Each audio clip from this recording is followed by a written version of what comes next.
ਵਾਹਿਗੁਰੂ ਜੀ ਕਾ ਖਾਲਸਾ, ਵਾਹਿਗੁਰੂ ਜੀ ਕੀ ਫਤਿਹ। ਸਤਨਾਮ ਸ੍ਰੀ ਵਾਹਿਗੁਰੂ ਸਾਹਿਬ ਜੀ।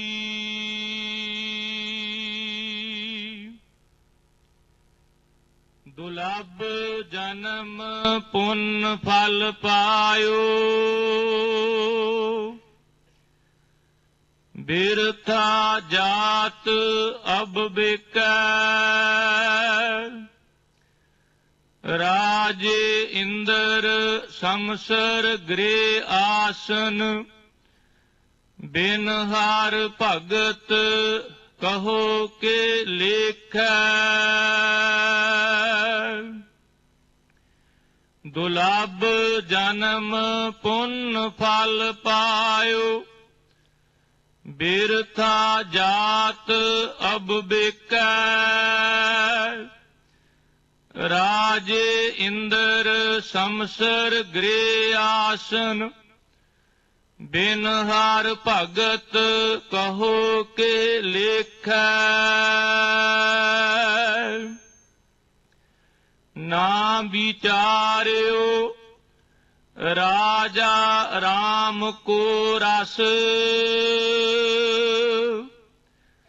ਜਿਹ ਰਸ ਅਨ ਰਸ ਬੀਸਰ ਜਾਹੀ। ਰਹਾਉ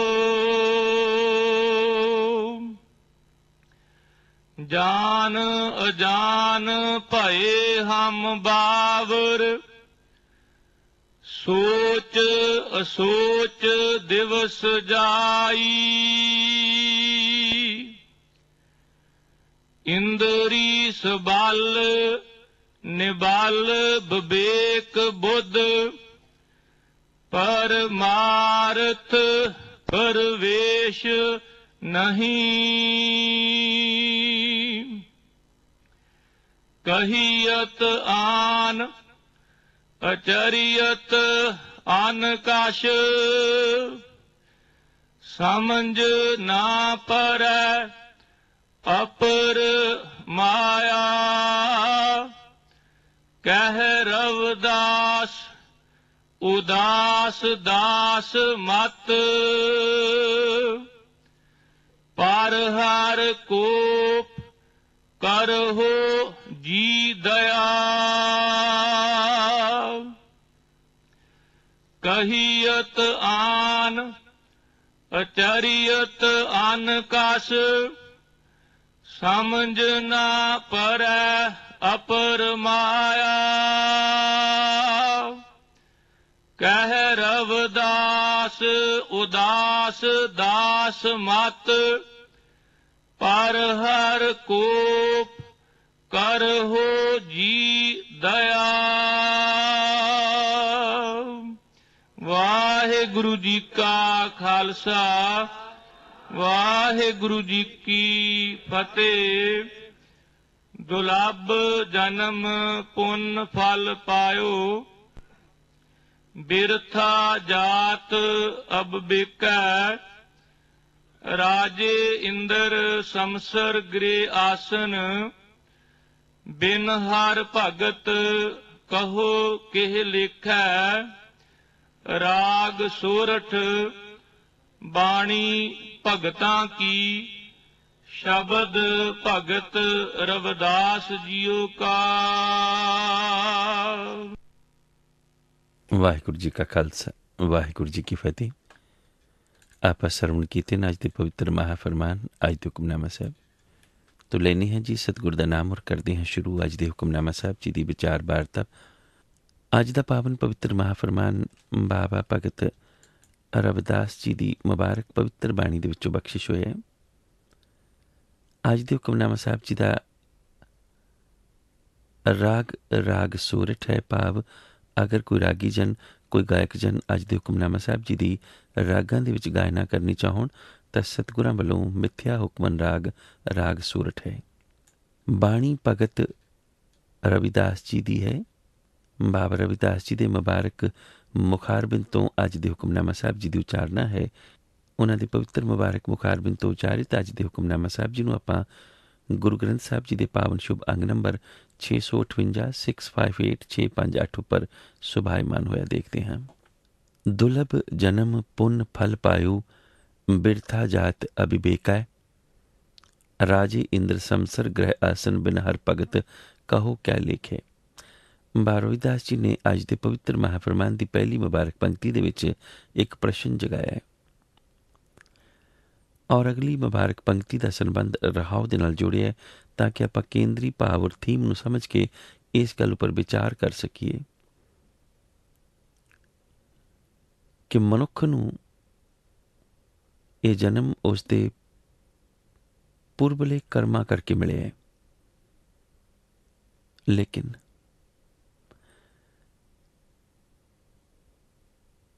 ਜਿਹੜੇ ਪੁਰਬਲੇ ਕਰਮ ਨੇ ਉਹਨਾਂ ਕਰਮਾਂ ਨੂੰ ਕੀ ਉਹ ਜੋਨ ਕਰ ਸਕਦੀ ਹੈ ਜਿਹੜੀ ਜੋਨ ਮਨੁੱਖ ਜੋਨ ਨਹੀਂ ਹੈ।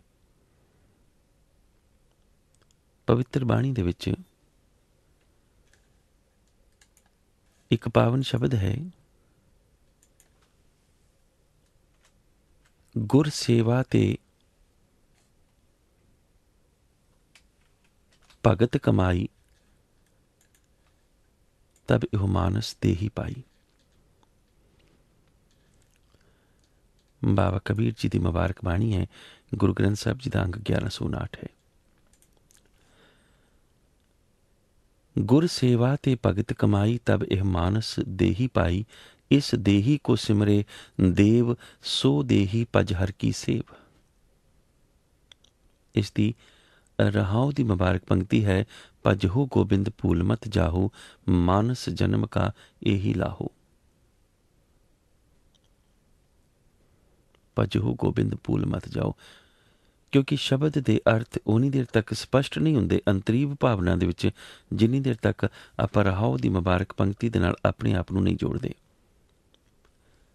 रहाव की मुबारक पंक्ति दे विच बाबा कबीर जी ने कहा, भजहो गोबिंद भूल मत जाओ मानस जन्म का यही लाओ। मनुख के जन्म का लाभ दसिया उन्होंने।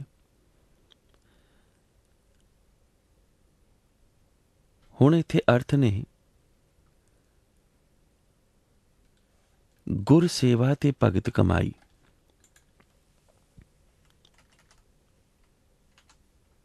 आपां इसते अर्थ की करांगे? गुर सेवा ते भगत कमाई तब ये मानस दे ही पाई। गुरु की सेवा कीती, गुरु की भगती कीती, तां जाके ये मनुखा शरीर मिलिया।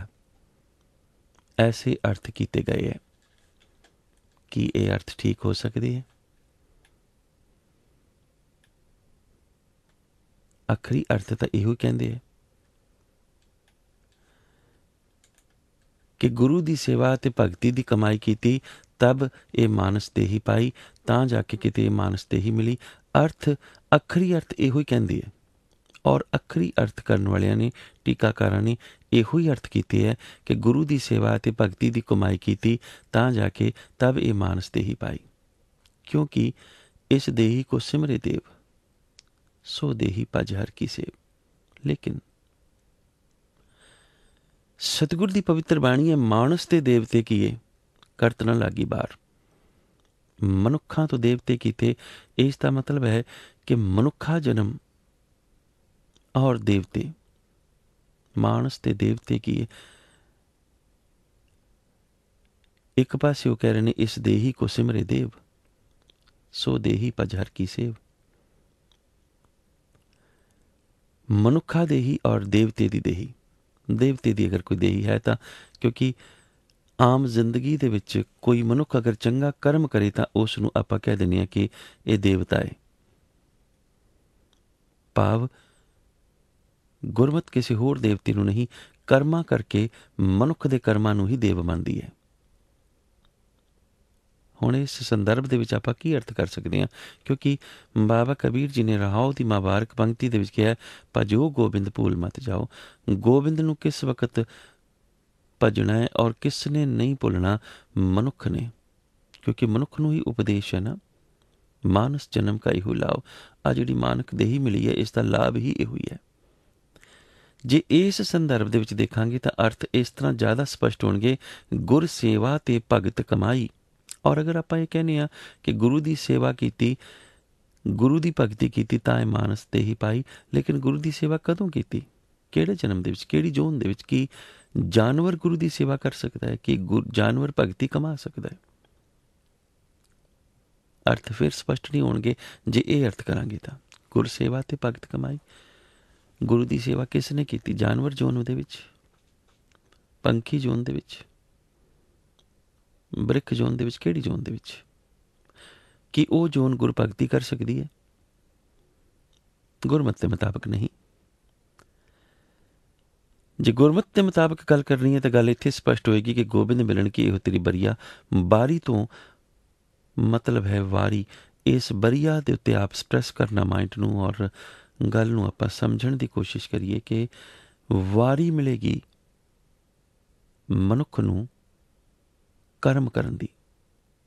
ਵਾਰੀ ਮਿਲੀ ਹੈ ਮਨੁੱਖਾ ਜਨਮ ਦੇ ਵਿੱਚ। ਹੁਣ ਇਸ ਮਨੁੱਖਾ ਜਨਮ ਦੇ ਵਿੱਚ ਜਿਹੜੀ ਵਾਰੀ ਮਿਲੀ ਹੈ, ਇਸ ਵਾਰੀ ਦੇ ਵਿੱਚ ਮਨੁੱਖ ਨੂੰ ਇਸ ਗੱਲ ਦੀ ਸੋਝੀ ਮਿਲੀ ਹੈ ਕਿ ਉਸਨੇ ਕਿਹੜਾ ਕਰਮ ਕਰਨਾ ਹੈ, ਦੁਸ਼ਕਰਮ ਕਰਨਾ ਹੈ ਜਾਂ ਸ਼ੁਭ ਕਰਮ ਕਰਨਾ ਹੈ। ਇੰਨੀ ਕੁ ਸੋਝੀ ਹਰ ਮਨੁੱਖ ਨੂੰ ਹੈ। ਜਿਹੜਾ ਦੁਸ਼ਕਰਮ ਕਰ ਰਿਹਾ ਉਹਨੂੰ ਵੀ ਪਤਾ ਹੈ, ਜਿਹੜਾ ਸ਼ੁਭ ਕਰਮ ਕਰ ਰਿਹਾ ਉਹਨੂੰ ਵੀ ਪਤਾ ਹੈ। ਤਾਂ ਫਿਰ ਇਸ ਦਾ ਅਰਥ ਕੀ ਹੋਏਗਾ ਕਿ ਗੁਰ ਸੇਵਾ ਤੇ ਭਗਤ ਕਮਾਈ।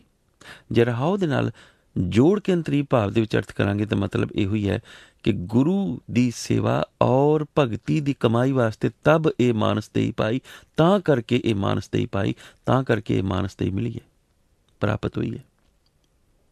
ਇਸ ਕਰਕੇ ਪ੍ਰਾਪਤ ਹੋਈ ਹੈ ਕਿ ਇਸ ਮਨੁੱਖਾ ਜੋਨ ਦੇ ਵਿੱਚ ਆਪਾਂ ਗੁਰੂ ਦੀ ਸੇਵਾ ਕਰ ਸਕੀਏ ਔਰ ਭਗਤੀ ਦੀ ਕਮਾਈ ਕਰ ਸਕੀਏ।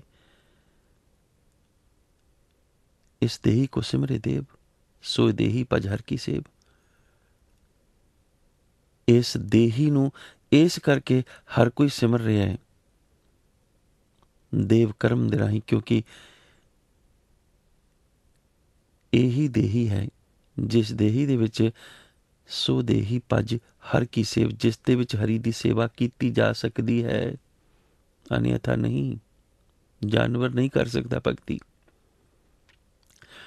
ਇਸੇ ਕਰਕੇ ਬਾਬਾ ਕਬੀਰ ਫਿਰ ਕਹਿੰਦੇ ਨੇ, ਭਜੋ ਗੋਬਿੰਦ ਭੂਲ ਮਤ ਜਾਓ, ਮਾਨਸ ਜਨਮ ਕਾ ਇਹੋ ਹੀ ਲਾਓ। ਇਸ ਸੰਦਰਭ ਦੇ ਵਿੱਚ ਆਪਾਂ ਗੱਲ ਸਪਸ਼ਟ ਕਰਨ ਦੀ ਕੋਸ਼ਿਸ਼ ਕਰੀਏ। ਬਾਬਾ ਰਵਿਦਾਸ ਕਹਿੰਦੇ ਨੇ, ਦੁਰਲਭ ਜਨਮ ਪੁੰਨ ਫਲ ਪਾਇਓ। ਪੁੰਨ ਫਲ, ਪੁੰਨ ਔਰ ਫਲ। ਪੁੰਨ ਮਨੁੱਖ ਦੇ ਉਹ ਭਲੇ ਕਰਮ ਨੇ ਜਿਨ੍ਹਾਂ ਕਰਮਾਂ ਦਾ ਕੀਤਾ ਹੋਇਆ ਫਲ ਮਨੁੱਖ ਨੂੰ ਮਿਲਣਾ ਹੈ। ਲੇਕਿਨ ਮਨੁੱਖ ਅਗਰ ਕੋਈ ਪੁੰਨ ਫਲ ਕਰਦਾ ਹੈ ਤਾਂ ਉਹ ਪਹਿਲਾਂ ਆਪਣਾ ਫਲ ਡਿਸਾਈਡ ਕਰ ਲੈਂਦਾ ਹੈ।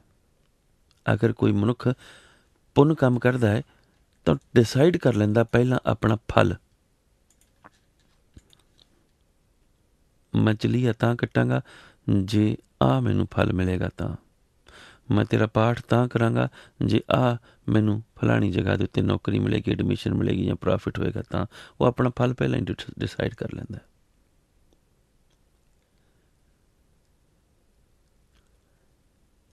ਸਤਿਗੁਰ ਗੁਰਮਤਿ ਦੇ ਵਿੱਚ ਕਹਿੰਦੇ ਨੇ ਕਿ ਗੁਰਮਤੀ ਹਰ ਰਸ ਚਾਖਿਆ ਸੇ ਪੁੰਨ ਭਰਾਣੀ। ਮਨੁੱਖਾ ਦੇਹੀ ਦੇ ਵਿੱਚ ਅਗਰ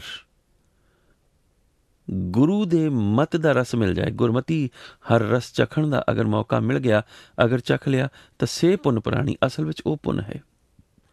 ਉਸ ਪੁੰਨ ਦੇ ਵਿੱਚ ਫਿਰ ਤਾਂ ਪੁੰਨ ਕਰੇਗਾ ਬਗੈਰ ਕਿਸੇ ਇੱਛਾ ਤੋਂ, ਕਿਉਂਕਿ ਉਸ ਅਵਸਥਾ ਦੇ ਵਿੱਚ ਇੱਛਾ ਬਾਛੇਗੀ ਹੀ ਨਹੀਂ। ਕਾਹੂ ਫਲ ਕੀ ਇੱਛਾ ਨਹੀਂ ਬਾਛੇ। ਇੱਕ ਐਸੀ ਭਗਤ ਦੀ ਪੋਜੀਸ਼ਨ, ਇੱਕ ਐਸੀ ਹਾਲਤ ਆ ਜਾਂਦੀ ਇਸ ਦੇਹੀ ਦੀ, ਕਿਉਂਕਿ ਇਹ ਦੇਹੀ ਹਰ ਵਕਤ ਕੁਝ ਨਾ ਕੁਝ ਇੱਛਾ ਕਰਦੀ ਹੈ, ਕੁਝ ਨਾ ਕੁਝ ਖੁਆਇਸ਼ ਕਰਦੀ ਹੈ, ਔਰ ਉਸ ਖੁਆਇਸ਼ ਦਾ ਸੰਬੰਧ ਸਾਡੇ ਵਿਕਾਰਾਂ ਦੇ ਨਾਲ ਹੁੰਦਾ ਹੈ। ਕੋਈ ਵੀ ਖੁਆਇਸ਼ ਆਪ ਦੇਖ ਲਓ, ਦੁਨਿਆਵੀ ਖੁਆਇਸ਼ ਦੀ ਮੈਂ ਗੱਲ ਕਰ ਰਹੀ ਹਾਂ। ਉਸ ਦੁਨਿਆਵੀ ਖੁਆਇਸ਼ ਦਾ ਜਿਹੜਾ ਸੰਬੰਧ ਹੈ ਉਹ ਮਨੁੱਖ ਦੇ ਵਿਕਾਰਾਂ ਦੇ ਨਾਲ ਹੈ, ਵਿਕਾਰ ਇੰਦਰੀਆਂ ਦੇ ਨਾਲ ਹੈ। ਮਨੁੱਖ ਉਸ ਦੇ ਤਹਿਤ ਜਿਹੜੀ ਇੱਛਾ ਕਰਦਾ ਹੈ, ਫਿਰ ਉਸ ਇੱਛਾ ਦੀ ਕਾਮਨਾ ਦੇ ਲਈ ਮਨੁੱਖ ਅਗਰ ਕੋਈ ਪੁੰਨ ਫਲ ਵੀ ਕਰਦਾ ਹੈ ਤਾਂ ਉਸ ਇੱਛਾ ਨੂੰ ਮੁੱਖ ਰੱਖ ਕੇ, ਇਸ ਕਰਕੇ ਉਸ ਦਾ ਕੀਤਾ ਹੋਇਆ ਉਹ ਪੁੰਨ ਫਲ ਕਿਸੇ ਕੰਮ ਦਾ ਨਹੀਂ ਹੁੰਦਾ। तुम कहियत हो जगत गुरस्वामी, हम कहियत हैं कल युग के कामी। कल युग ਦੇ ਕਾਮੀ ਦੀ ਖੁਆਇਸ਼ ਹੀ ਇਹੋ ਹੀ ਹੈ ਕਿ ਜਗਤ ਗੁਰਸਵਾਮੀ ਦੇ ਕੋਲ ਅਗਰ ਮੈਂ ਜਾਵਾਂ ਵੀ, ਉਸ ਨੂੰ ਅਗਰ ਮਿਲਾਂ ਵੀ, ਤਾਂ ਕੁਛ ਨਾ ਕੁਛ ਮੰਗਾ। ਲੇਕਿਨ ਸਤਿਗੁਰ ਕਹਿੰਦੇ ਨੇ ਕਿ ਪ੍ਰਭ ਦੇਖਦੇ ਹਾਂ ਦੁੱਖ ਭੁੱਖ ਲਈ ਢਾਡੀ ਕੋ ਮੰਗਣ ਚਿਤ ਨਾ ਆਵੇ। ਜਿਸ ਵਕਤ ਅਕਾਲ ਪੁਰਖ ਮਿਲਦਾ ਹੈ ਜਾਂ ਜਿਸ ਵਕਤ ਅਕਾਲ ਪੁਰਖ ਦੀ ਕਾਮਨਾ ਇਸ ਕਦਰ ਇਸ ਜਿਸਮ ਨੂੰ ਪ੍ਰਾਪਤ ਹੁੰਦੀ ਹੈ, ਉਸ ਵਕਤ ਫਿਰ ਕਿਸੇ ਫਲ ਦੀ ਇੱਛਾ ਹੁੰਦੀ ਨਹੀਂ, ਕਿਉਂਕਿ ਉਸ ਵਕਤ ਤੱਕ ਮਨੁੱਖ ਨੂੰ ਇਸ ਗੱਲ ਦੀ ਸਮਝ ਲੱਗ ਜਾਂਦੀ ਹੈ ਕਿ ਮੈਂ ਕਿਆ ਮੰਗੂ ਕੁਛ ਥਿਰ ਨਾ ਰਹਾਈ। ਮੈਂ ਕਿਆ ਮੰਗੂ ਕੁਛ ਥਿਰ ਨਾ ਰਹਾਈ, ਕੀ ਮੰਗਾ ਮੈਂ? ਕਿਉਂਕਿ ਜਿਹੜੀ ਚੀਜ਼ ਮੈਂ ਮੰਗਣੀ ਹੈ ਨਾ, ਉਹ ਥਿਰ ਨਹੀਂ ਰਹਿਣੀ। ਕਿਉਂਕਿ ਹਮ ਤੁਮ ਕਹੀਏ ਤੋ ਜਗਤ ਗੁਰਸਵਾਮੀ, ਹਮ ਕਹੀਏ ਤੈ ਕਲ ਯੁਗ ਕੇ ਕਾਮੀ।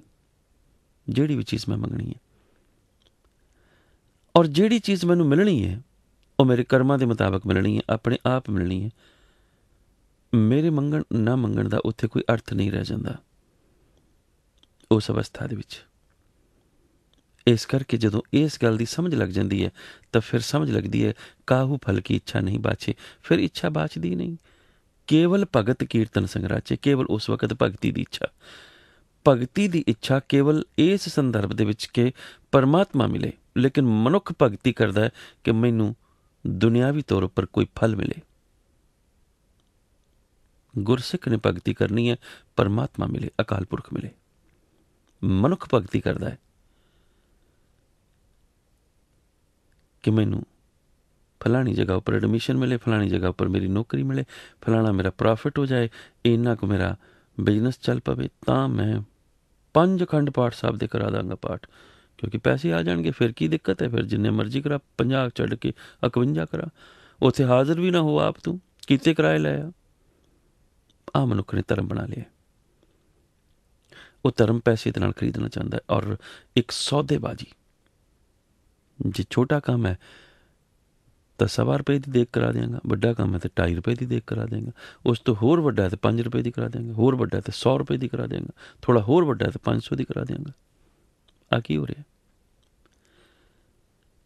ਸਤਿਗੁਰ ਕਹਿੰਦੇ ਤਿਲੰਗ ਰਾਗ ਦੇ ਵਿੱਚ, ਜੋ ਗੁਰਮੁਖ ਗੁਰ ਸੇਵਦੇ ਸੇ ਪੁੰਨ ਪੁਰਾਣੀ।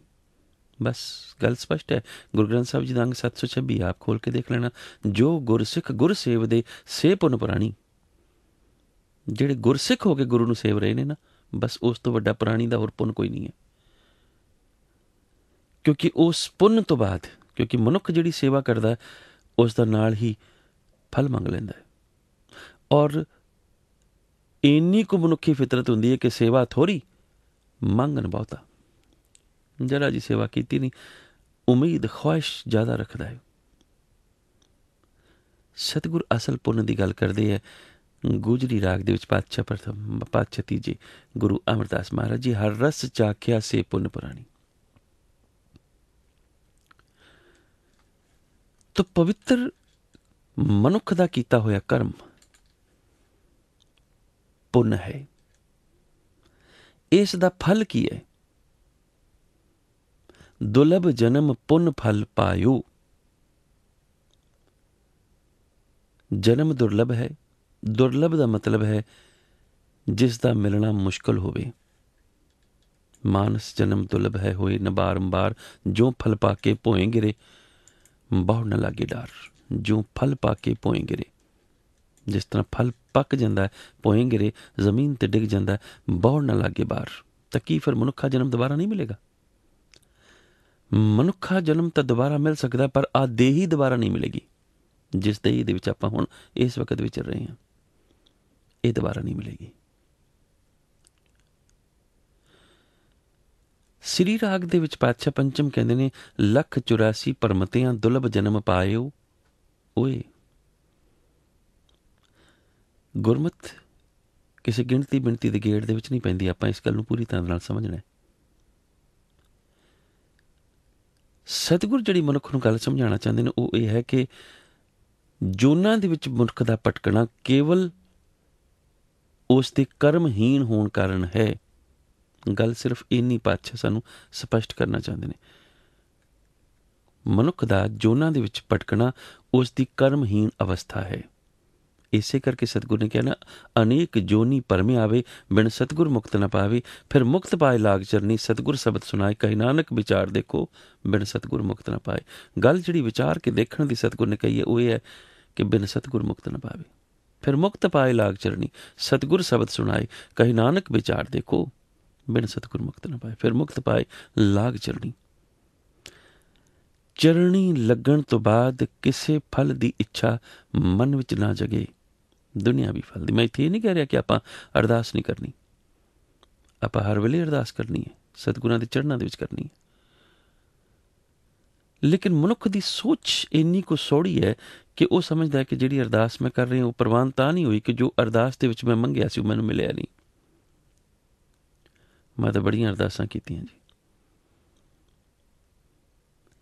ਮਨੁੱਖ ਦੀ ਸੋਚ ਇੱਥੇ ਤੱਕ ਹੀ ਸੀਮਿਤ ਹੈ, ਉਸ ਨੂੰ ਇਸ ਦਾ ਮਤਲਬ ਸਮਝ ਨਹੀਂ ਲੱਗਿਆ। ਬਾਬਾ ਰਵਿਦਾਸ ਜਿਹੜੀ ਗੱਲ ਸਮਝਾਉਣਾ ਚਾਹੁੰਦੇ ਨੇ ਅੱਜ ਦੇ ਇਸ ਪਵਿੱਤਰ ਮਹਾਫਰਮਾਨ ਦੇ ਵਿੱਚ ਕਿ ਜਨਮ ਦੁਰਲਭ ਹੈ, ਪੁੰਨ ਫਲ ਪਾਇਓ। ਇਸ ਦੇ ਵਿੱਚ ਪਾਣਾ ਕੀ, ਆਪਾਂ ਪੁੰਨ ਫਲ, ਪੁੰਨ ਕਰਕੇ ਫਲ ਪਾਣਾ ਹੈ। ਇਸ ਦਾ ਮਤਲਬ ਇਹ ਨਹੀਂ ਹੈ ਕਿ ਇਹ ਭਲੇ ਕਰਮਾਂ ਕਰਕੇ ਸਾਨੂੰ ਮਿਲਿਆ ਹੈ, ਇਹ ਭਲੇ ਕਰਮਾਂ ਦੇ ਲਈ ਮਿਲਿਆ ਹੈ। ਮਨੁੱਖ ਭਲੇ ਕੰਮ ਕਰ ਰਿਹਾ ਜਾਂ ਨਹੀਂ ਕਰ ਰਿਹਾ ਇਹ ਉਸ ਦੀ ਆਪਣੀ ਸੋਚ ਹੈ, ਲੇਕਿਨ ਮਿਲਿਆ ਇਹ ਭਲੇ ਕਰਮਾਂ ਦੇ ਲਈ ਹੈ। ਦੁਰਲਭ ਜਨਮ ਪੁੰਨ ਫਲ ਪਾਇਓ, ਇਸ ਕਰਕੇ ਪਾਇਓ ਤਾਂ ਕਿ ਪੁੰਨ ਫਲ ਕਰ ਸਕੇ, ਪੁੰਨ ਦਾ ਫਲ ਲੈ ਸਕੇ, ਪੁੰਨ ਕਰ ਸਕੇ ਔਰ ਫਲ ਕੀ ਪ੍ਰਾਪਤ ਹੋ ਸਕੇ। ਕਿਉਂਕਿ ਗੱਲ ਸਪਸ਼ਟ ਹੈ, ਬਿਰਥਾ ਜਾਤ ਅਵਿਵੇਕ ਹੈ। ਬਿਰਥਾ ਜਾਤ, ਜਾ ਰਿਹਾ ਹੈ ਬਿਰਥਾ, ਬੀਤ ਰਿਹਾ ਹੈ ਬਿਰਥਾ। ਜਾਤ ਦਾ ਮਤਲਬ, ਕਿਉਂਕਿ ਜਾਤ ਸ਼ਬਦ ਖਿਮਾ ਕਰਨੀ ਪਵਿੱਤਰ ਬਾਣੀ ਦੇ ਵਿੱਚ ਕਈ ਤਰੀਕਿਆਂ ਦੇ ਨਾਲ ਆਇਆ। ਜਾਤ ਦਾ ਮਤਲਬ ਇੱਥੇ ਜਾਂਦਾ ਹੈ, ਗੁਜ਼ਰਦਾ ਹੈ, ਲੰਘ ਰਿਹਾ ਹੈ, ਜਾ ਰਿਹਾ ਹੈ। ਔਰ ਇੱਕ ਜਾਤ ਮਨੁੱਖ ਦੀ ਆਪਣੀ ਜਾਤ ਹੈ, ਪਰ ਇੱਥੇ ਜਾਤ ਕਿਹੜੀ ਹੈ? ਆਠ ਪਹਿਰ ਗੁਣ ਗਾਵਤ ਪ੍ਰਭ ਕੇ ਕਾਮ ਕ੍ਰੋਧ, ਇਸ ਤਨ ਤੇ ਜਾਤ। ਇਸ ਤਨ ਤੋਂ ਚਲਿਆ ਜਾਏਗਾ ਕਾਮ ਕ੍ਰੋਧ ਜੇ ਅੱਠੀ ਪੈਰੀ ਸਵਾਸੀ ਸਵਾਸ ਪ੍ਰਭੂ ਨੂੰ ਸਿਮਰਨ ਦੀ ਜਾਚ ਆ ਗਈ ਤਾਂ। ਜਿਵੇਂ ਸਤਿਗੁਰੂ ਜੀ ਕਹਿੰਦੇ ਨੇ, ਆਵਤ ਜਾਤ ਜੋਨੀ ਦੁੱਖ ਕੀਨਾ, ਉੱਥੇ ਮਤਲਬ ਜਾਣਾ। ਤੇ ਜਾਤ ਦਾ ਮਤਲਬ ਵੈਸੇ ਦੂਸਰੀ ਜਾਤ ਵੀ ਹੈ, ਲੇਕਿਨ ਇੱਥੇ ਜਾਤ ਦਾ ਮਤਲਬ ਹੈ ਗੁਜ਼ਰ ਜਾਣਾ, ਚਲੇ ਜਾਣਾ। ਕਿਉਂਕਿ ਗੱਲ ਮਨੁੱਖਾ ਜਨਮ ਦੀ ਹੋ ਰਹੀ ਹੈ। ਬਿਰਥਾ ਜਾਤ ਅਵਿਵੇਕਾ ਹੈ। ਅਵਿਵੇਕ ਦਾ ਮਤਲਬ ਹੈ ਵਿਅਰਥ, ਵਿਚਾਰਹੀਣਤਾ ਦੇ ਕਾਰਨ, ਅਜਾਣ ਪੁਣੇ ਦੇ ਵਿੱਚ, ਸੋਚ ਵਿਚਾਰ ਤੋਂ ਬਗੈਰ। ਜੇ ਮਨੁੱਖ ਨੇ ਆਪਣੀ ਸੋਚ ਨੂੰ ਡਿਵੈਲਪ ਕੀਤਾ ਹੁੰਦਾ ਤਾਂ ਦੁਨਿਆਵੀ ਸੋਚ ਦੇ ਵਿੱਚ ਹੋ ਸਕਦਾ ਹੈ, ਕਿਉਂਕਿ ਸਤਿਗੁਰੂ ਨੇ ਮਨੁੱਖ ਨੂੰ ਦੁਨਿਆਵੀ ਸੋਚ ਰਾਹੀਂ ਸਰੀਰਕ ਤਰੱਕੀ ਕਰਨ ਤੋਂ ਕਿਤੇ ਇਨਕਾਰ ਨਹੀਂ ਕੀਤਾ, ਲੇਕਿਨ ਨਾਲ ਹੀ ਆਤਮਿਕ ਸੋਚ ਡਿਵੈਲਪ ਕਰਨ ਦੀ ਵੀ ਗੱਲ ਕੀਤੀ ਹੈ। ਸਰੀਰਕ ਸੋਚ ਰਾਹੀਂ ਮਨੁੱਖ ਕੇਵਲ ਮਨੁੱਖੀ ਸਰੀਰਕ ਤਰੱਕੀ ਹੀ ਕਰ ਸਕਦਾ। ਉਹ ਹਵਾਈ ਜਹਾਜ਼ ਤਾਂ ਬਣਾ ਸਕਦਾ ਉੱਡਣ ਵਾਲਾ ਮਨੁੱਖੀ ਸੋਚ ਦੇ ਨਾਲ, ਲੇਕਿਨ ਉਸ ਹਵਾਈ ਜਹਾਜ਼ ਦੇ ਨਾਲ ਏਡੀ ਵੱਡੀ ਉਡਾਰੀ ਨਹੀਂ ਮਾਰ ਸਕਦਾ ਕਿ ਉਹ ਪਰਮਾਤਮਾ ਤੱਕ ਪਹੁੰਚ ਸਕੇ ਜਾਂ ਅਕਾਲ ਪੁਰਖ ਤੱਕ। ਹਵਾਈ ਜਹਾਜ਼ ਉੱਪਰ ਚੜ੍ਹ ਕੇ, ਮਨੁੱਖ ਵੱਲੋਂ ਬਣਾਏ ਹੋਏ ਜਹਾਜ਼ ਉੱਪਰ ਸਵਾਰ ਹੋ ਕੇ ਕੋਈ ਪਰਮਾਤਮਾ ਤੱਕ ਨਹੀਂ ਪਹੁੰਚ ਸਕਦਾ। ਹਾਂ, ਦੁਨਿਆਵੀ ਮੰਜ਼ਿਲ ਤੈਅ ਕਰ ਸਕਦਾ। ਆਤਮਕ ਪੱਖੋਂ ਪਰਮਾਤਮਾ ਤੱਕ ਆਪਣਨ ਦੇ ਲਈ ਨਾਮ ਦਾ ਹੀ ਜਹਾਜ਼ ਹੈ, ਉਹ ਮਨੁੱਖ ਨਹੀਂ ਬਣਾ ਸਕਦਾ। ਉਹ ਮਨੁੱਖ ਦੀ ਸੋਚ, ਅਗਰ ਮਨੁੱਖ ਦੀ ਸੋਚ ਇੰਨੀ ਕੁ ਡਿਵੈਲਪ ਹੋ ਗਈ ਹੈ ਕਿ ਸਰੀਰਕ ਰੂਪ ਦੇ ਵਿੱਚ ਉਹਨੇ ਇੰਨਾ ਸੁੱਖ ਸਾਧਨ ਦਾ ਸਮਾਨ ਬਣਾ ਲਿਆ ਕਿ ਉਹ ਸੁੱਖ ਸਾਧਨ ਦਾ ਉਸ ਦਾ ਸਮਾਨ ਹੀ ਅੱਜ ਉਸ ਦੇ ਲਈ ਦੁਖੀ ਹੋਣ ਦਾ ਕਾਰਨ ਬਣ ਰਿਹਾ ਹੈ। ਮਨੁੱਖ ਦੀ ਆਤਮਕ ਸੋਚ ਇੰਨੀ ਕੁ ਡਿਵੈਲਪ ਕਿਉਂ ਨਹੀਂ ਹੁੰਦੀ? ਕਿਉਂ ਅਣਜਾਣ ਪੁਣਾ ਕਰ ਰਹੇ? ਆਤਮਕ ਪੱਖੋਂ ਕਿਉਂ ਵਿਚਾਰ ਨਹੀਂ ਕਰਦਾ? ਹੁਣ ਜਿਹੜਾ ਵਿਚਾਰ ਕਰੇਗਾ ਉਹੀ ਸੋਚੇਗਾ ਨਾ ਕਿ ਹਾਂ, ਮੇਰੇ ਗੁਰੂ ਨੇ ਜੇ ਮੈਨੂੰ ਸਾਬਤ ਸੂਰਤ ਹੋਣ ਲਈ ਕਿਹਾ ਤਾਂ ਉਸ ਦੇ ਪਿੱਛੇ ਕੁਛ ਮਨੋਰਥ ਤਾਂ ਹੋਏਗਾ। ਆਖਰ ਦੁਨੀਆ ਦੇ ਵਿੱਚ ਇੰਨੇ ਦੇਵੀ ਦੇਵਤੇ ਆਪਾਂ ਦੇਖਦੇ ਹਾਂ, ਸਾਰੇ ਸਾਬਤ ਸੂਰਤ ਕਿਉਂ ਨੇ? ਯੋਗੀ ਲੋਕ ਸਾਬਤ ਸੂਰਤ ਕਿਉਂ ਨੇ? ਕੀ ਕਾਰਨ ਹੈ ਉਹਦਾ? ਕੁਛ ਤਾਂ ਸੋਚੇ ਨਾ ਮਨੁੱਖ। ਜਿੰਨੀ ਦੇਰ ਤੱਕ ਨਹੀਂ ਸੋਚੇਗਾ ਉਨੀ ਦੇਰ ਤੱਕ ਮਨੁੱਖ 'ਚ ਵਿਚਾਰ ਨਹੀਂ ਪੈਦਾ ਹੋਏਗਾ। ਜੇ ਵਿਚਾਰ ਨਹੀਂ ਬਣੇਗਾ ਮਨੁੱਖ ਦੇ ਮਨ ਅੰਦਰ ਤਾਂ ਵਿਚਾਰਹੀਣ ਰਹਿ ਜਾਏਗਾ। ਸਤਿਗੁਰ ਉਸ ਵਿਚਾਰਹੀਣ ਨੂੰ ਅਵਿਵੇਕ ਕਹਿੰਦੇ ਨੇ। ਬਿਰਥਾ ਜਾਤ, ਬਿਰਥਾ ਚਲਾ ਗਿਆ। ਪੁੰਨ ਫਲ ਪਾਉਣਾ ਸੀ, ਪੁੰਨ ਫਲ ਪਾਉਣ ਦੇ ਲਈ ਮਨੁੱਖਾਂ ਦਾ ਦੁਰਲਭ ਜਨਮ ਮਿਲਿਆ ਸੀ, ਇਸ ਕਰਕੇ ਬਿਰਥਾ ਚਲਾ ਗਿਆ। ਕਿਉਂ ਅਭਿਵੇਕੇ? ਕਿਉਂਕਿ ਮਨੁੱਖ ਦੁਨਿਆਵੀ ਸੋਚਾਂ ਦੇ ਵਿੱਚ ਤਾਂ ਬੜਾ ਪ੍ਰਵੀਨ ਹੋ ਗਿਆ, ਫਰੈਂਚਾਈਜ਼ ਕਰ ਲਈ, ਔਰ ਲੋਕਾਂ ਨੇ ਕਿਹਾ ਕਿ ਬੜਾ ਸਿਆਣਾ ਹੈ ਜੀ, ਕਿੰਨੀ ਤਰੱਕੀ ਕਰ ਲਈ, ਕਿੰਨੇ ਘਰ ਬਣਾ ਲਏ, ਕਿੰਨੇ ਮਕਾਨ ਬਣਾ ਲਏ, ਕਿੰਨੀਆਂ ਫੈਕਟਰੀਆਂ ਖੋਲ੍ਹ ਲਈਆਂ, ਕਿੰਨੀ ਤਰੱਕੀ ਕਰ ਲਈ, ਕਿੰਨੀਆਂ ਦੁਕਾਨਾਂ ਬਣਾ ਲਈਆਂ। ਲੇਕਿਨ ਆਤਮਕ ਪੱਖੋਂ ਸੋਚ ਵਹੀਣਾ ਰਿਹਾ ਤਾਂ ਦੁਰਲਭ ਮਾਨਕ ਜਨਮ ਦਾ ਅਰਥ ਨਹੀਂ ਸਮਝ ਸਕਦਾ। ਬਾਬਾ ਰਵਿਦਾਸ ਫਿਰ ਇੱਕ ਮਿਸਾਲ ਦਿੰਦੇ ਨੇ ਰਾਜੇ ਇੰਦਰ ਦੀ। ਰਾਜਾ ਇੰਦਰ ਕੌਣ ਹੈ? ਦੇਵਰਾਜ ਹੈ, ਜਾਂ ਫਿਰ ਜੇ ਮਿਥਿਹਾਸਕ ਧਰਮ ਦੇ ਵਿੱਚੋਂ ਮਿਸਾਲ ਲਈਏ ਤਾਂ ਅਮਰਾਵਤੀ ਦਾ ਸਵਾਮੀ ਹੈ, ਜੋ ਬਰਖਾ ਦਾ ਦੇਵਤਾ ਬਣਿਆ ਗਿਆ, ਜਿਸ ਦਾ ਜੰਗ ਵਿਤਰ ਨਾਮ ਦੇ ਇੱਕ ਦੁਰਭਿੱਖ ਦੇ ਸਵਾਮੀ ਦੈਤ ਨਾਲ ਹੋਇਆ ਜਾਂ ਹੁੰਦਾ ਹੀ ਰਹਿੰਦਾ ਹੈ। ਰਿਗਵੇਦ ਦੇ ਵਿੱਚ ਵੀ ਇਸ ਦਾ ਜ਼ਿਕਰ ਹੈ, ਬਹੁਤ ਸਾਰੀ ਮਹਿਮਾ ਵੀ ਗਾਈ ਗਈ ਹੈ। ਪੁਰਾਣਾਂ ਦੇ ਮੁਤਾਬਕ ਅਦਿਤੀ ਦੇ ਗਰਭ ਤੋਂ ਕਸ਼ਯਪ ਦਾ ਪੁੱਤਰ ਹੈ। ਤੇ ਗੱਲ ਕੀ ਹੈ, ਜੇ ਰਾਜ ਸਿੰਘਾਸਣ ਮਿਲ ਵੀ ਗਿਆ ਤਾਂ ਰਾਜ ਸਿੰਘਾਸਨ ਦਾ ਇਸਤੇਮਾਲ ਮਨੁੱਖਤਾ ਦੀ ਸੇਵਾ ਲਈ ਕੀਤਾ ਜਾਂ ਕਿ ਦੁਨਿਆਵੀ ਲੜਾਈਆਂ ਲੜਨ ਦੇ ਵਿੱਚ ਕੀਤਾ? ਦੁਰਭਿੱਖ। ਔਰ ਲੜਾਈਆਂ ਵੀ ਕਿਸ ਲਈ ਲੜੀਆਂ? ਰਾਜ ਪ੍ਰਾਪਤੀ ਲਈ ਲੜਾਈਆਂ ਲੜੀਆਂ ਜਾਂ ਕਿ ਫਿਰ ਕਿਸੇ ਦੇ ਹੱਕ ਦੇ ਲਈ ਲੜਾਈ ਲੜੀ? ਗੱਲ ਦੇਖਣ ਵਾਲੀ ਹੈ, ਕਿਉਂਕਿ ਹੱਕ ਦੇ ਲਈ ਲੜੀ ਹੋਈ ਲੜਾਈ ਮਨੁੱਖ ਨੂੰ ਉਸ ਦੇ ਕਰਮਾਂ ਦੀ ਜਾਂਚ ਸਿਖਾਏਗੀ। ਆਪਣੇ ਰਾਜ ਲਈ ਲੜੀ ਹੋਈ, ਪਰ ਮਨੁੱਖ ਦੀ ਫਿਤਰਤ ਕੀ ਹੈ? ਮਨੁੱਖ ਉਸ ਨੂੰ ਧਰਮ ਯੁੱਧ ਮੰਨ ਬੈਠਾ ਹੈ, ਜਿਹੜਾ ਚਾਚੇ ਤਾਏ ਦੇ ਪੁੱਤ ਭਰਾਵਾਂ ਦੇ ਵਿੱਚ ਜੰਗ ਹੋਇਆ ਔਰ ਇਸਤਰੀ ਦੀ ਖਾਤਰ ਹੋਇਆ। ਜੂਏ ਦੇ ਵਿੱਚ ਇਸਤਰੀ ਆ ਰਹੀ ਹੈ ਔਰ ਉਸ ਨੂੰ ਉਹ ਮਹਾਭਾਰਤ ਦਾ ਜੰਗ ਕਹਿ ਰਿਹਾ, ਔਰ ਕਹਿ ਰਿਹਾ ਕਿ ਧਰਮ ਯੁੱਧ ਹੈ। ਇਹ ਧਰਮ ਯੁੱਧ ਨਹੀਂ ਹੈ, ਇਹ ਰਾਜ ਪ੍ਰਾਪਤੀ ਦਾ ਯੁੱਧ ਹੈ। ਇਸਤਰੀ ਹਾਰ ਗਈ। ਮੈਂ ਦੁਨੀਆ ਦੇ ਵਿੱਚ ਕੋਈ ਐਸਾ ਧਰਮ ਨਹੀਂ ਦੇਖਿਆ ਜਿਸ ਦੇ ਵਿੱਚ ਜੂਏ ਦੇ ਵਿੱਚ ਇਸਤਰੀਆਂ ਹਾਰੀਆਂ ਜਾਂਦੀਆਂ ਹੋਣ ਔਰ ਉਸ ਨੂੰ ਧਰਮ ਕਿਹਾ ਜਾਂਦਾ ਹੋਵੇ, ਔਰ ਜਾਂ ਫਿਰ ਧਰਮ ਯੁੱਧ। ਇਹ ਧਰਮ ਯੁੱਧ ਨਹੀਂ ਹੈ, ਧਰਮ ਯੁੱਧ ਹੈ ਜੰਗ ਦਾ ਕੀਤਾ ਜਾਣਾ, ਆਪਣੇ ਪੁੱਤ ਤੱਕ ਵਾਰ ਦਿੱਤੇ ਜਾਣੇ, ਲੇਕਿਨ ਰਾਜ ਪ੍ਰਾਪਤੀ ਦੀ ਕਾਮਨਾ ਕਿਤੇ ਵੀ ਨਹੀਂ, ਰਾਜ ਪ੍ਰਾਪਤੀ ਦੀ ਲਾਲਸਾ ਕਿਤੇ ਵੀ ਨਹੀਂ। ਲਾਲਸਾ ਕਾਮਨਾ ਹੈ ਹੀ ਨਹੀਂ, ਕੇਵਲ ਪ੍ਰਾਪਤੀ ਮਨੁੱਖ ਮਾਤਰ ਦੀ ਹੱਕ ਦੀ। ਔਰ ਉਸ ਦੇ ਨਾਲ ਮੈਂ ਸਹਿਮਤ ਵੀ ਨਹੀਂ, ਨਾ ਤਿਲਕ ਨਾਲ ਮੈਂ ਸਹਿਮਤ, ਨਾ ਜੰਜੂ ਨਾਲ ਮੈਂ ਸਹਿਮਤ। ਫਿਰ ਵੀ ਇਹੀ ਸਭ ਤੋਂ ਵੱਡੀ ਕਰਮ ਭੂਮੀ, ਜਿਸ ਸਰੀਰ ਨੂੰ ਇਸਤੇਮਾਲ ਕੀਤਾ ਕਿਸੇ ਦੇ ਹੱਕ ਨੂੰ ਦਿਵਾਉਣ ਦੇ ਖਾਤਰ, ਦੁਰਲਭ ਜਨਮ ਸਫਲ ਹੋ ਗਿਆ, ਪੁੰਨ ਐਸਾ ਪਾ ਲਿਆ। ਐਸੀ ਭਗਤੀ, ਆਸਨ ਤੇ ਬੈਠ ਕੇ ਭਗਤੀ ਮਨੁੱਖ ਕਰ ਸਕਦਾ ਹੈ। ਔਰ ਜੇ ਆਸਨ ਤੇ ਬੈਠ ਕੇ ਭਗਤੀ ਕਰਨ ਦੀ ਜਾਚ ਆ ਗਈ ਤਾਂ ਫਿਰ ਜਿਸ ਆਸਨ ਤੇ ਉਹ ਬੈਠਾ ਹੈ, ਰਾਜ ਦੇ ਉੱਤੇ ਬੈਠਾ ਹੋਇਆ ਵੀ ਆਪਣੀ ਪ੍ਰਜਾ ਦੇ ਨਾਲ ਉਹ ਨਿਆਂ ਕਰੇਗਾ, ਅਨਿਆਂ ਨਹੀਂ ਕਰੇਗਾ, ਆਪਣੇ ਧਰਮ ਨੂੰ ਨਿਭਾ ਜਾਏਗਾ। ਲੇਕਿਨ ਬਾਬਾ ਰਵਿਦਾਸ ਸਪਸ਼ਟ ਕਰਦੇ ਨੇ ਕਿ ਮਨੁੱਖਾ ਜਨਮ ਮਿਲਿਆ ਮੁਸ਼ਕਲ ਦੇ ਨਾਲ, ਮਿਲਿਆ ਪੁੰਨ ਕਰਮ ਕਰਨ ਦੇ ਲਈ, ਪਰ ਅਣਜਾਣ ਪੁਣੇ ਦੇ ਵਿੱਚ ਵਿਅਰਥ ਚਲਿਆ ਗਿਆ ਜਾਂ ਜਾ ਰਿਹਾ ਹੈ, ਕਿਉਂਕਿ ਕਦੀ ਸੋਚ ਡਿਵੈਲਪ ਨਹੀਂ ਹੋਈ ਕਿ ਪ੍ਰਭੂ ਦੀ ਬੰਦਗੀ ਤੋਂ ਬਿਨਾਂ ਇੰਦਰ ਵਰਗੇ ਰਾਜੇ ਵੀ ਸਵਰਗ ਦੇ ਮਹਿਲ ਦੇ ਵਿੱਚ ਬੈਠ ਕੇ ਵੀ ਕਰਮ ਨਾ ਕਮਾ ਸਕੇ, ਸ਼ੁਭ ਕਰਮ ਨਾ ਕਰ ਸਕੇ। ਇਸਤਰੀਆਂ ਪਿੱਛੇ ਲੜਾਈਆਂ ਹੁੰਦੀਆਂ ਰਹੀਆਂ। ਕੋਈ ਭੇਸ ਵਟਾ ਕੇ ਆ ਗਿਆ, ਕਿਸੇ ਨੇ ਚੰਨ ਨੂੰ ਕਹਿ ਦਿੱਤਾ ਪਹਿਲਾਂ ਚੜ੍ਹ ਜਾਈਂ, ਕਿਸੇ ਨੇ ਕੁੱਕੜ ਨੂੰ ਕਹਿ ਦਿੱਤਾ ਮੁਰਗੇ ਨੂੰ ਕਿ ਤੂੰ ਬਾਂਗ ਪਹਿਲਾਂ ਦੇ ਦੀ। ਸਭ ਵਿਅਰਥ ਔਰ ਵਿਅਰਥ ਗੱਲਾਂ, ਔਰ ਵਿਅਰਥ ਗੱਲਾਂ ਦੇ ਉੱਤੇ ਮਨੁੱਖ ਆਪਣਾ ਧਰਮ ਖੜਾ ਕਰੀ ਬੈਠੇ। ਬੇਕਾਰ, ਦੁਰਲਭ ਜਨਮ ਖਤਮ, ਕੁਛ ਨਾ ਮਿਲਿਆ। ਕਿਉਂਕਿ ਨਾ ਵਿਚਾਰਿਓ ਰਾਜਾ ਰਾਮ ਕੋ ਰਸ, ਵਿਚਾਰਨਾ ਕੀ ਸੀ? ਰਾਜਾ ਰਾਮ ਕੋ ਰਸ, ਰਸ ਜਿਹਨੂੰ ਆਪਾਂ ਅੰਗਰੇਜ਼ੀ ਦੇ ਵਿੱਚ ਐਸੈਂਸ ਕਿਹਾ, ਕੀ ਇਸ ਰਸ ਨੂੰ ਆਪਾਂ ਜੂਸ ਕਹਿ ਸਕਦੇ ਹਾਂ?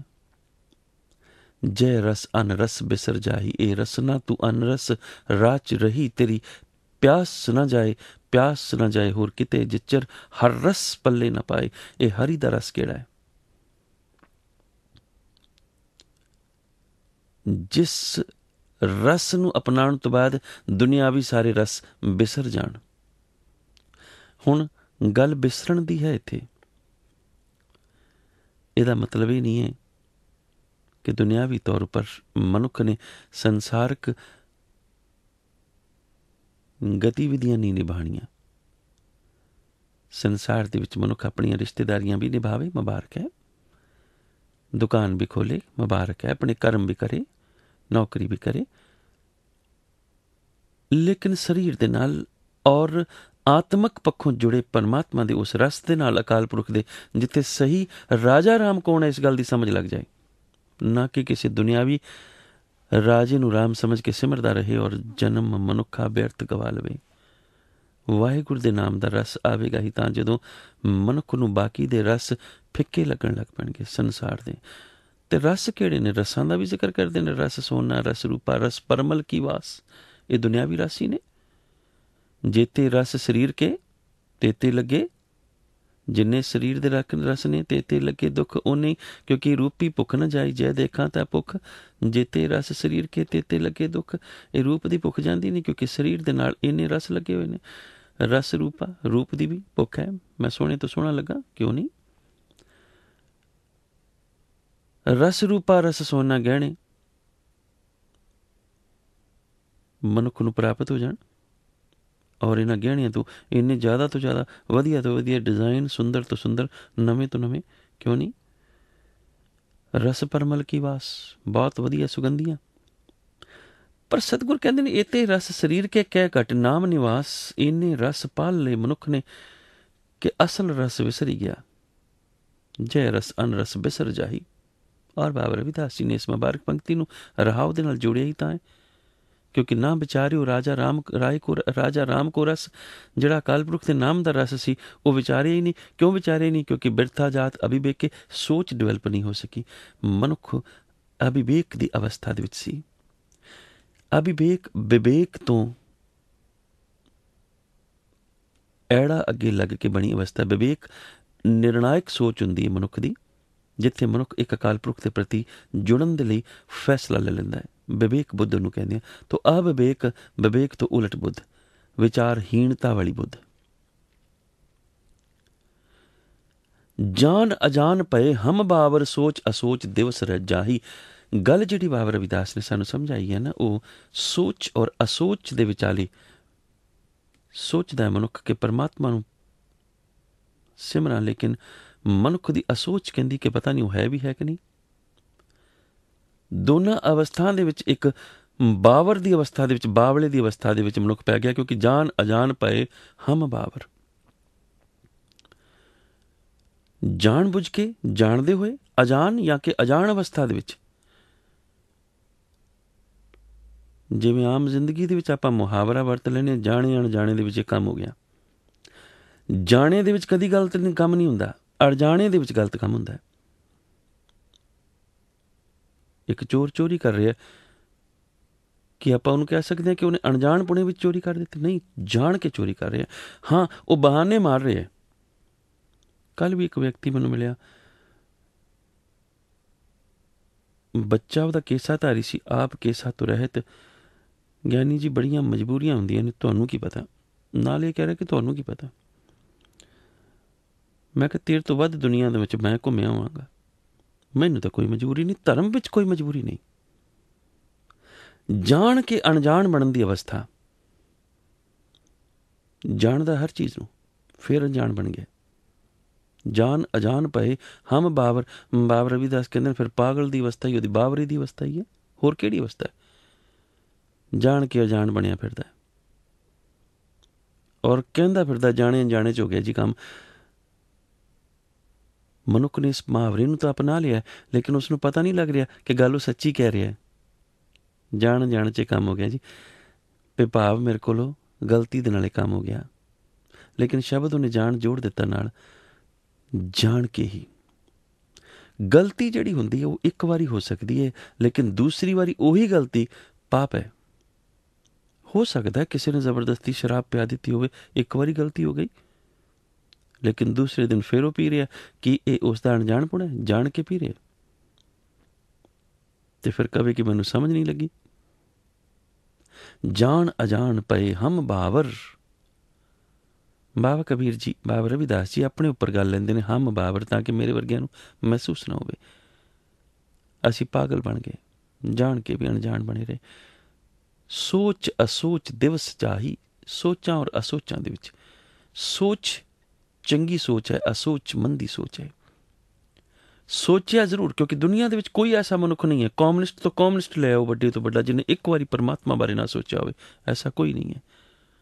ਲੇਕਿਨ ਉਹ ਆਪਣੀ ਸੋਚ ਨੂੰ ਡਿਵੈਲਪ ਨਹੀਂ ਕਰ ਸਕਿਆ।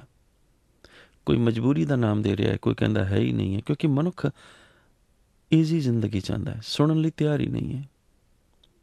ਉਸ ਅਵਸਥਾ ਦੇ ਵਿੱਚ ਹੁੰਦਾ ਕਿ ਇੰਦਰੀ ਸਬਲ ਨਿਬਲ ਵਿਵੇਕ ਬੁੱਧ ਪਰਮਾਰਥ ਪ੍ਰਵੇਸ਼ ਨਹੀਂ। ਇੰਦਰੀ ਸਬਲ ਨਿਬਲ ਵਿਵੇਕ ਬੁੱਧ ਪਰਮਾਰਥ, ਕਾਮਦਾਇਕ ਵਾਸਨਾ ਨੂੰ ਜਗਾਉਣ ਵਾਲੀ ਮਨੁੱਖ ਦੀ ਗਿਆਨ ਇੰਦਰੀ, ਸਬਲ ਸਾ ਪਲਸ ਬਲ, ਬਲ ਦੇ ਨਾਲ ਭਰੀ ਹੋਈ, ਨਿਬਲ ਨੀ ਪਲਸ ਬਲ, ਨਿਰਬਲ ਕਮਜ਼ੋਰ, ਵਿਵੇਕ ਬੁੱਧ ਪਰਖਣ ਦੀ ਅਕਲ, ਜਿਹਨੂੰ ਮੈਂ ਕਿਹਾ ਸੀਗਾ ਨਿਰਣਾਇਕ ਮਤ, ਪਰਮ ਆਰਥ, ਪਰਮ ਪਲਸ ਅਰਥ, ਮਨੁੱਖ ਦੀ ਲੋੜ,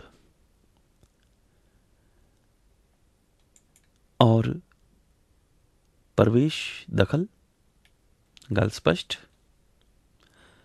ਜਾਣਦੇ ਬੁੱਝਦੇ ਮਨੁੱਖ ਅਣਜਾਣ ਬਣ ਜਾਵੇ ਤਾਂ ਫਿਰ ਚੰਗੀਆਂ ਮੰਦੀਆਂ ਵਿਚਾਰਾਂ ਤੋਂ ਗੁਜ਼ਰ ਕੇ ਵੀ ਮਨੁੱਖ ਚੰਗੀ ਵਿਚਾਰ ਨਹੀਂ ਅਪਣਾਉਂਦਾ, ਕਿਉਂਕਿ ਜਾਣ ਕੇ ਅਜਾਣ ਬਣਿਆ ਹੋਇਆ ਨਾ। ਕਾਮ ਵਾਸਨਾ ਇੰਦਰੀਆਂ ਭਾਰੀ ਹੁੰਦੀਆਂ ਜਾਂਦੀਆਂ ਨੇ, ਵਿਚਾਰ ਸ਼ਕਤੀ ਘਟਦੀ ਜਾਂਦੀ। ਜਦੋਂ ਇੰਦਰੀ ਹਾਵੀ ਹੋਵੇਗੀ, ਵਿਚਾਰ ਸ਼ਕਤੀ ਘਟ ਜਾਵੇਗੀ। ਜਦੋਂ, ਕਿਉਂਕਿ ਇਹ ਤਾਂ ਬੜੀ ਸਪਸ਼ਟ ਗੱਲ ਹੈ ਨਾ ਕਿ ਬਲ ਹੁਆ ਬੰਧਨ ਪਰੇ। ਕਿਵੇਂ ਕਰਨੀ? ਬਲ ਛੁੱਟ ਗਏ ਉਹ ਬੰਧਨ ਪਰੇ। ਬੰਧਨ ਕਦੋਂ ਪਿਆ? ਜਦੋਂ ਬਲ ਛੁੱਟ ਗਿਆ। ਬਲ ਹੁਆ ਬੰਧਨ ਛੁੱਟੇ, ਜਦੋਂ ਬਲ ਹੋਏਗਾ ਫਿਰ ਬੰਧਨ ਛੁੱਟ ਜਾਣਗੇ। ਕਾਮਦਾਇਕ ਵਿਕਾਰਾਂ ਦੇ ਬੰਧਨ ਉਦੋਂ ਹੀ ਪੜੇ ਜਦੋਂ ਆਤਮਕ ਬਲ ਨਹੀਂ ਸੀ। ਕਮਜ਼ੋਰ ਆਤਮਾ ਵਾਲੇ ਮਨੁੱਖ ਹੀ ਵਿਕਾਰੀ ਇੰਦਰੀਆਂ ਦਾ ਸ਼ਿਕਾਰ ਹੋ ਜਾਂਦੇ ਨੇ, ਉਹਨਾਂ ਦੇ ਪਿੱਛੇ ਲੱਗ ਜਾਂਦੇ ਨੇ। ਇਸ ਕਰਕੇ ਕਿਉਂਕਿ ਉਹਨਾਂ ਦੀ ਆਤਮਕ ਸੋਚ ਬਲਵਾਨ ਨਹੀਂ ਹੋ ਸਕੀ। ਬਲ ਸਬਲ, ਬਾਬਾ ਰਵਿਦਾਸ ਜੀ ਨੇ ਉਹਦਾ ਜ਼ਿਕਰ ਕਰ ਦਿੱਤਾ ਕਿ ਬਲ, ਸਤਿਗੁਰੂ ਗੁਰੂ ਤੇਗ ਬਹਾਦਰ ਮਹਾਰਾਜ ਜੀ ਕਹਿੰਦੇ ਬਲ ਹੋਆ ਬੰਧਨ ਛੁਟੇ, ਬਲ ਛੁੱਟ ਗਏ ਉਹ ਬੰਧਨ ਪਰੇ। ਗੱਲ ਬਿਲਕੁਲ ਸਪਸ਼ਟ ਹੈ। ਇੰਦਰੀ ਸਬਲ ਨਿਬਲ ਵਿਵੇਕ ਬੁੱਧ ਪਰਮਾਰਥ ਪ੍ਰਵੇਸ਼ ਨਾਹੀ। ਕਾਮ ਵਾਸਨਾ ਵੱਧ ਗਈ, ਵਿਚਾਰ ਸ਼ਕਤੀ ਘਟ ਗਈ। ਸੋਚ ਨਹੀਂ ਤਾਂ ਅਸੋਚ ਹੈ, ਗਿਆਨ ਨਹੀਂ ਤਾਂ ਹਨੇਰਾ ਹੈ। ਕਹੀਅਤ ਆਨ ਅਚਰੀਅਤ, ਅਨ ਕਛ ਸਮਝ ਨ ਪਰੇ, ਅਪਰ ਮਾਇਆ ਕਹਿ ਰਵਿਦਾਸ ਉਦਾਸ, ਦਸ ਮਤ ਪਰ ਹਰ ਕੋਪ ਕਰੋ ਜੀ ਦਿਆ। ਫੈਸਲਾ ਹੈ ਬਾਬਾ ਰਵਿਦਾਸ ਜੀ ਦਾ। ਕਹਿੰਦੇ ਕੁਝ ਹੋਰ ਆ, ਕਰਦੇ ਕੁਝ ਹੋਰ ਆ। ਮਾਇਆ ਇੰਨੀ ਬਲਵਾਨ ਹੋ ਗਈ ਕਿ ਬਹਾਨੇਬਾਜ਼ੀ ਮਨੁੱਖ ਨੇ ਬਣਾ ਲਈ। ਬਾਬਾ ਰਵਿਦਾਸ ਕਹਿੰਦੇ ਨੇ ਕਿ ਮੈਂ ਇਸ ਮੂਰਖ ਪੁਣੇ ਤੋਂ ਉੱਪਰ ਉੱਠ ਗਿਆ ਔਰ ਅਣਜਾਣ ਪੁਣੇ ਤੋਂ ਮੈਂ ਬਚ ਗਿਆ, ਕਿਉਂਕਿ ਮੇਰੇ ਤੇ ਮੇਰੇ ਵਾਹਿਗੁਰੂ ਨੇ ਮਿਹਰ ਕਰ ਦਿੱਤੀ। ਬਹੁਤ ਬਹੁਤ ਧੰਨਵਾਦ, ਬਹੁਤ ਬਹੁਤ ਸ਼ੁਕਰਾਨਾ। ਅੱਜ ਦੇ ਹੁਕਮਨਾਮਾ ਸਾਹਿਬ ਜੀ ਦੇ ਉੱਤੇ ਵਿਚਾਰ ਕਰਦੇ ਹੋਇਆਂ ਆਪ ਜੀ ਦੇ ਦਾਸ ਪਾਸੋਂ ਨੇ ਕਈ ਪ੍ਰਕਾਰ ਦੀਆਂ ਜੋ ਭੁੱਲਾਂ ਚੁੱਕਾਂ ਗੁਸਤਾਖੀਆਂ ਹੋ ਗਈਆਂ ਨੇ, ਉਸ ਦੇ ਲਈ ਮੈਂ ਆਪ ਜੀ ਦਾ ਦਾਸ ਦੋਵੇਂ ਹੱਥ ਜੋੜ ਕੇ ਆਪ ਜੀ ਤੋਂ ਖਿਮਾ ਮੰਗਦਾ ਹੈ। ਫਰੋਲਦੇ ਹਾਂ ਜੀ ਅੱਜ ਦੇ ਇਤਿਹਾਸਕ ਦਿਹਾੜੇ। ਅੱਜ ਦੇ ਇਤਿਹਾਸਕ ਦਿਹਾੜਿਆਂ ਦੇ ਵਿੱਚ ਅੱਜ ਦੇ ਦਿਨ ਭਾਵ 5 ਅਕਤੂਬਰ 1708 ਵਾਲੇ ਦਿਨ ਸਤਿਗੁਰ ਪਾਤਸ਼ਾਹ ਗੁਰੂ ਗੋਬਿੰਦ ਸਿੰਘ ਮਹਾਰਾਜ ਜੀ ਨੇ ਮਾਤਾ ਜੀ ਸਾਹਿਬ ਦੇਵਾਂ ਜੀ ਨੂੰ, ਜਿਨ੍ਹਾਂ ਨੇ ਅੰਮ੍ਰਿਤ ਛਕ ਕੇ ਜਿਹੜੇ ਮਾਤਾ ਸਾਹਿਬ ਕੌਰ ਜੀ ਬਾਅਦ ਦੇ ਵਿੱਚ ਹੋ ਗਏ ਸਨ, ਉਹਨਾਂ ਨੂੰ ਮਦਰ ਆਫ ਖਾਲਸਾ, ਖਾਲਸੇ ਦੀ ਮਾਂ ਦਾ ਖਿਤਾਬ ਬਖਸ਼ਿਆ ਸੀ। Mata Sahib Devan was given the title of being the mother of Khalsa. ਇਸੇ ਕਰਕੇ ਅੱਜ ਜਿਸ ਵਕਤ ਗੁਰਕਾ ਸਿੱਖ ਆਪਣੇ ਪਿਤਾ ਦਾ ਨਾਮ ਗੁਰੂ ਗੋਬਿੰਦ ਸਿੰਘ ਦੱਸਦਾ ਹੈ, ਆਪਣਾ ਵਾਸਾ ਅਨੰਦਪੁਰ ਸਾਹਿਬ ਦੱਸਦਾ ਹੈ, ਤਾਂ ਉਸ ਦੀ ਜ਼ੁਬਾਨ ਦੇ ਵਿੱਚੋਂ ਆਪ ਮੁਹਾਰੀ ਹੀ ਨਿਕਲਦਾ ਹੈ। ਮਾਤਾ ਦਾ ਨਾਮ ਮਾਤਾ ਸਾਹਿਬ ਕੌਰ, ਬੀਬੀ ਮਾਤਾ ਸਾਹਿਬ ਕੌਰ ਜੀ, ਖਾਲਸੇ ਦੀ ਮਾਤਾ। ਸੋ ਅੱਜ ਦੇ ਦਿਨ ਬੀਬੀ ਮਾਤਾ ਸਾਹਿਬ ਕੌਰ ਜੀ ਨੂੰ, ਸਾਹਿਬ ਦੇਵਾਂ ਜੀ ਨੂੰ ਮਦਰ ਆਫ ਖਾਲਸੇ ਦੇ ਖਿਤਾਬ ਦੇ ਨਾਲ ਸਤਿਗੁਰ ਪਾਤਸ਼ਾਹ ਗੁਰੂ ਗੋਬਿੰਦ ਸਿੰਘ ਮਹਾਰਾਜ ਜੀ ਨੇ ਸਨਮਾਨਿਆ ਸੀ। ਮਾਤਾ ਸਾਹਿਬ ਕੌਰ ਜੀ ਰੋਹਤਾਸ ਦੇ ਰਹਿਣ ਵਾਲੇ ਸਨ ਔਰ ਭਾਈ ਰਾਮੂ ਬੱਸੀ ਉਹਨਾਂ ਦੀ ਆਪ ਬੇਟੀ ਸਨ। ਆਪ ਜੀ ਦਾ ਆਨੰਦ ਕਾਰਜ 18 ਵਿਸਾਖ ਸੰਮਤ 1757 ਵਾਲੇ ਦਿਨ ਸਤਿਗੁਰੂ ਗੁਰੂ ਗੋਬਿੰਦ ਸਿੰਘ ਮਹਾਰਾਜ ਜੀ ਦੇ ਨਾਲ ਹੋਇਆ ਸੀ। ਸਤਿਗੁਰ ਪਿਤਾ ਜੀ ਨੇ ਮਾਤਾ ਸਾਹਿਬ ਕੌਰਾਂ ਜੀ ਦੀ ਗੋਦੀ ਦੇ ਵਿੱਚ ਪੰਥ ਖਾਲਸਾ ਨੂੰ ਪਾਇਆ ਹੈ।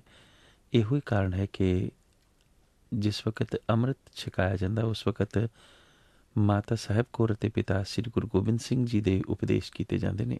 ਅਬਚਲ ਨਗਰ ਪਹੁੰਚ ਕੇ ਦਸ਼ਮੇਸ਼ ਪਾਤਸ਼ਾਹ ਗੁਰੂ ਗੋਬਿੰਦ ਸਿੰਘ ਮਹਾਰਾਜ ਜੀ ਨੇ ਮਾਤਾ ਜੀ ਨੂੰ ਦਿੱਲੀ ਭੇਜ ਦਿੱਤਾ ਸੀ ਅਤੇ ਗੁਰੂ ਗੋਬਿੰਦ ਸਿੰਘ ਸਾਹਿਬ ਜੀ ਦੇ 5 ਸ਼ਸਤਰ ਸਨਮਾਨ ਦੇ ਨਾਲ ਰੱਖਣ ਦੇ ਲਈ ਉਹਨਾਂ ਦੇ ਸਪੁਰਦ ਕੀਤੇ ਸਨ, ਜੋ ਹੁਣ ਦਿੱਲੀ ਦੇ ਗੁਰਦੁਆਰਾ ਰਕਾਬਗੰਜ ਸਾਹਿਬ ਜੀ ਦੇ ਵਿੱਚ ਪਏ ਹੋਏ ਨੇ। ਮਾਤਾ ਸਾਹਿਬ ਕੌਰ ਜੀ ਦਾ ਦੇਹਾਂਤ ਮਾਤਾ ਸੁੰਦਰ ਕੌਰ ਜੀ ਤੋਂ ਪਹਿਲਾਂ ਹੋਇਆ ਹੈ। ਅੱਜ ਦੇ ਇਤਿਹਾਸਿਕ ਦਿਹਾੜਿਆਂ ਦੇ ਵਿੱਚ ਅੱਜ ਦੇ ਦਿਨ ਭਾਵ 5 ਅਕਤੂਬਰ 1983 ਵਾਲੇ ਦਿਨ ਢਿਲਵਾਂ ਦੇ ਲਾਗੇ 6 ਹਿੰਦੂ ਮੁਸਾਫਰਾਂ ਨੂੰ ਇੱਕ ਬੱਸ ਦੇ ਵਿੱਚੋਂ ਉਤਾਰ ਕੇ ਕਤਲ ਕਰ ਦਿੱਤਾ ਗਿਆ ਸੀ ਔਰ ਇਸ ਕਤਲ ਤੋਂ ਬਾਅਦ ਪੰਜਾਬ ਸਰਕਾਰ ਜਿਹੜੀ ਹੈ ਉਹ ਸਸਪੈਂਡ ਕਰ ਦਿੱਤੀ ਗਈ ਸੀ ਔਰ ਪੰਜਾਬ ਦੇ ਵਿੱਚ ਪ੍ਰੈਜ਼ੀਡੈਂਟ ਰੂਲ ਯਾਨੀ ਕਿ ਰਾਸ਼ਟਰਪਤੀ ਸ਼ਾਸਨ ਲਾਗੂ ਕਰ ਦਿੱਤਾ ਗਿਆ ਸੀ। ਇਹ ਸਨ ਅੱਜ ਦੇ ਉਹ ਇਤਿਹਾਸਿਕ